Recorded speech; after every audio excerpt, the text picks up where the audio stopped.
Welcome everyone, I'm Brian Walsh, and in today's lesson we're going to look at how to determine the formal charge of an atom. So formal charge is primarily used with resonance structures, and it's something you'll see a lot more of if you go on to take organic chemistry. In this section, we're going to be talking about how to calculate the formal charge of an atom in a compound. One thing that you have to keep in mind is that formal charge is not the same thing as oxidation number. It's easy to get these two things confused because in both cases, you're assigning a number value to an atom in a compound, but formal charge and oxidation number are two different things. So to calculate the formal charge of an atom, we're going to use this equation. So we're going to take the number of valence electrons in that atom, subtract out the lone pair electrons, and then subtract out the number of bonds. And we're going to look at some examples for how to do this, but first let's review what valence electrons are. So valence electrons are the number of electrons in the outer shell of an atom.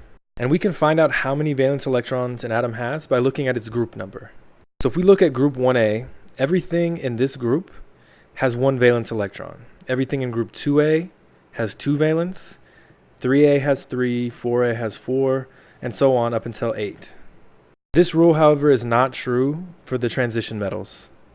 So just to use an example, fluorine over here is in group 7A, which tells us that fluorine has 7 valence electrons. Before we get to our sample problems, let's take a look at the steps we need to follow in order to calculate our formal charge. Step number 1 is going to be to draw the Lewis structure of our molecule or our ion. Step number 2 is to find the number of valence electrons for each atom in the molecule. And we just saw how to do that using our periodic table. Once we have the Lewis structure and we know the number of valence electrons, now we can use our equation up here and calculate the formal charge for each atom. In our first example, we're going to calculate the formal charges in H2O. So the first thing that we need to do, step 1, is going to be to draw the Lewis structure of H2O. Once we've done that, the next step is going to be to find the number of valence electrons for each atom, which means we need to find the valence electrons for hydrogen and for oxygen. Looking at our periodic table, we see that oxygen is right here in group 6A, which tells us that oxygen has 6 valence electrons. So oxygen has 6 valence electrons. Now we need to know how many valence electrons hydrogen has. And we see that hydrogen is right here in group 1A, which tells us that hydrogen has 1 valence electron.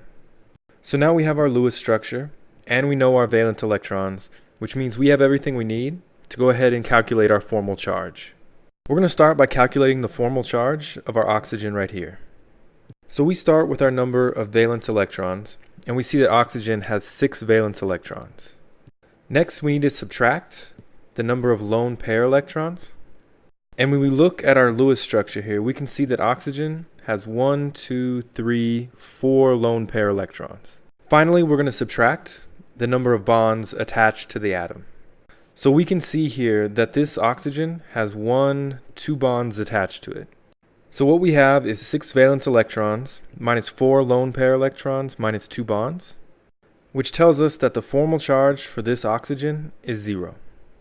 And you'll usually see the formal charge written in parentheses next to the element. Next, we're going to find the formal charges of our hydrogens. And looking at our Lewis structure here, we can see that this hydrogen and this hydrogen are the same. Neither of them have any lone pairs, and they both have just 1 bond. So whatever the formal charge of this hydrogen will also be the formal charge of this hydrogen. So we start with our number of valence electrons, and hydrogen has 1 valence electron.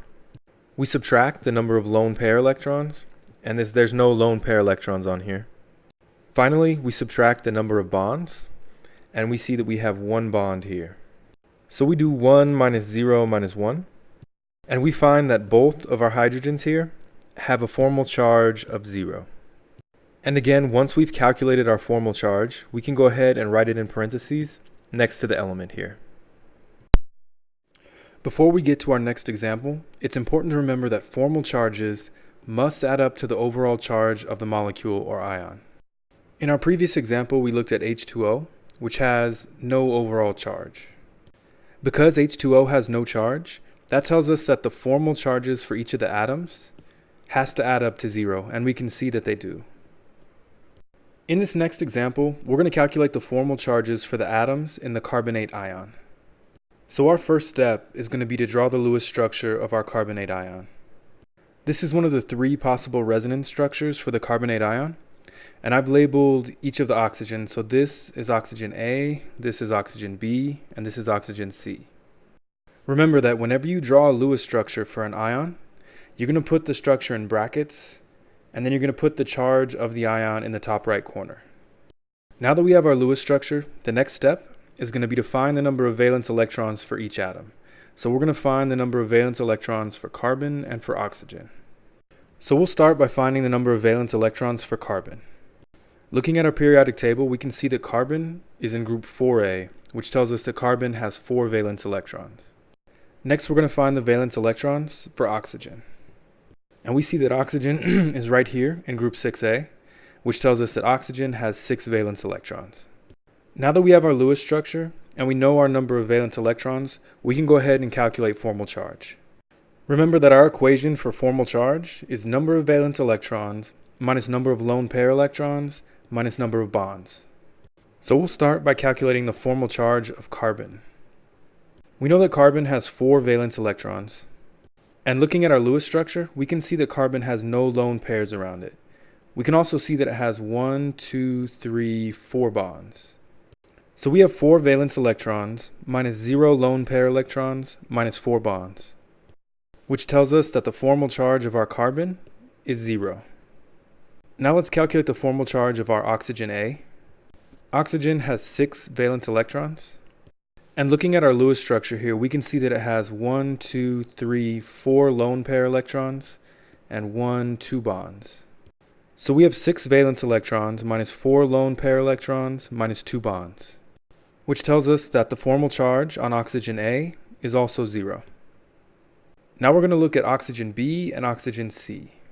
And if we look at our Lewis structure, we can see that oxygen B and oxygen C are the same. They both have 6 lone pair electrons, and they both have just 1 bond, which means that oxygen B and oxygen C will have the same formal charge. So oxygen has 6 valence electrons, and these oxygens have 1, 2, 3, 4, 5, 6 lone pair electrons, and just 1 bond.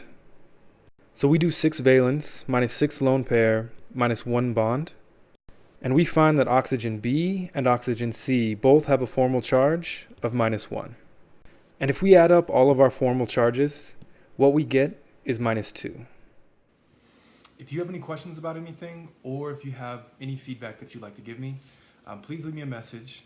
You can leave a comment, or you can email me at chemistrymadeeasy118@gmail.com. Thanks for watching.